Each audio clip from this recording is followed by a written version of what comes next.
நான் சிங்க ரோடு പിന്നെ അങ്ങനെ കാര്യം മീറ്റർ പട്ടു എനിക്ക് കൂടെ അപ്പ കൊടുങ്ങയ്യ அப்பா கொடுங்க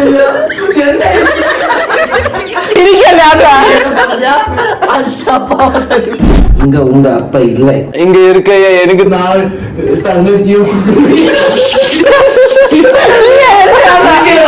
ഇമോഷൻ പിടിച്ചതായിരുന്നു